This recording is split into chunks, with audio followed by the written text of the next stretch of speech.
हरिपाठ अभंग 10वा. त्रिवेणी संगमी नाना तीर्थे भ्रमी, चित्त नाही नामी तरी ते व्यर्थ. नामासी विनमुख तो नर पापिया, हरिविन धावया न पवे कोणी.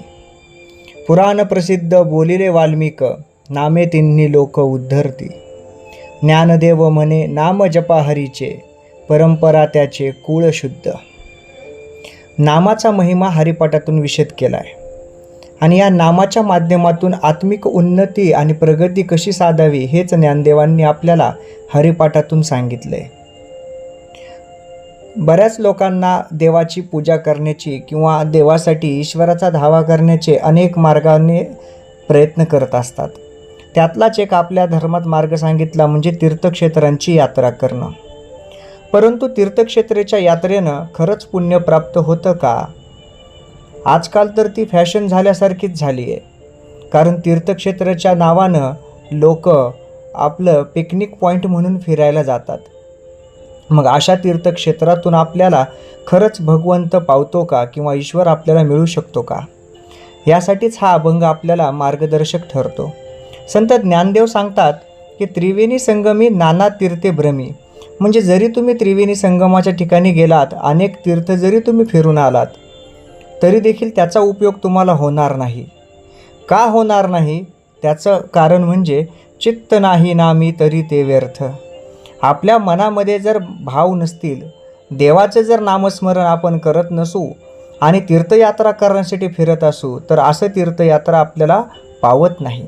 त्या तीर्थयात्रेचं पुण्यफळ आपल्याला प्राप्त होत नाही. मग तीर्थयात्रेचं पुण्यफळ कसं प्राप्त होऊ शकतं? समजा ह्याची जर आपण विभागणी किंवा वर्गवारी केली तर आपल्याला एक गोष्ट लक्षात येईल की काही लोक देवाला मानत नाहीत, देवाचं नामस्मरण करत नाहीत, परंतु तीर्थयात्रा मात्र करतात. मग अशांना तीर्थयात्रा नाही पावणार. काही लोक असे असतात की जी तीर्थयात्राही करतात आणि देवाचं नावही घेत असतात. अशाला तीर्थयात्रेचं जे पुण्य असतं ते मात्र प्राप्त होतं. आणि असेही लोक असतात की जे तीर्थयात्रा करत नाहीत, परंतु त्यांना नाम मात्र सतत घेत असतात. तर अशा लोकाला देखील तीर्थयात्रेची गरज वाटत नाही आणि हे संत असतात. प्रत्येकच संत तीर्थयात्रा करा म्हणतात, परंतु प्रथम त्यांचं प्राधान्य हे नामस्मरणाला असतं. म्हणून नामस्मरणानंच आपण या संसारातील भवसागर पार करू शकतो. अन्यथा इतर गोष्टीमधून आपल्याला हे काहीही प्राप्त होऊ शकत नाही.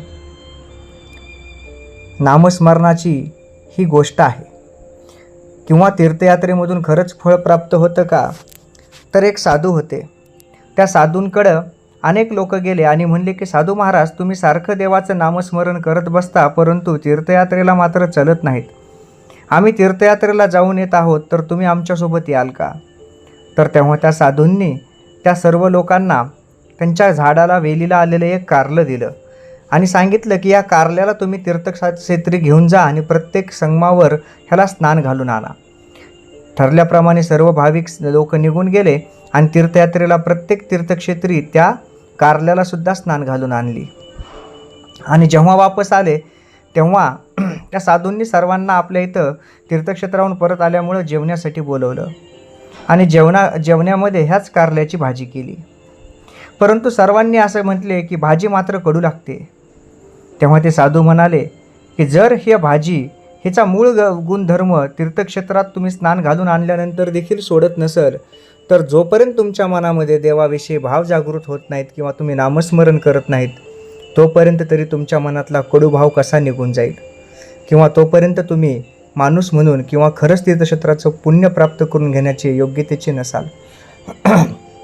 नामासे विनमुख तो नर पापिया.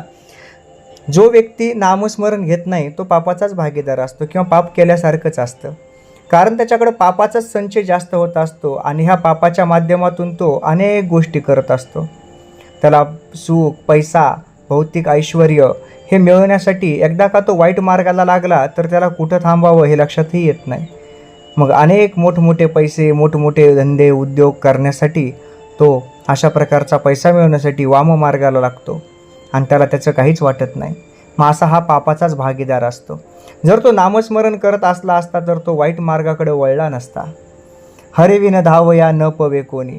आणि अशा व्यक्तीला हरीशिवाय तरी कोण मदत करणार? आणि अशा पापी लोकांचा उद्धार मात्र हरीच करू शकतो. तीर्थक्षेत्राला जाऊन नामस्मरण जर नाही केलं तर तीर्थक्षेत्राचा फायदा होणार नाही, असंच ज्ञानदेव आपल्याला सांगतात. जय जय रामकृष्ण हरी.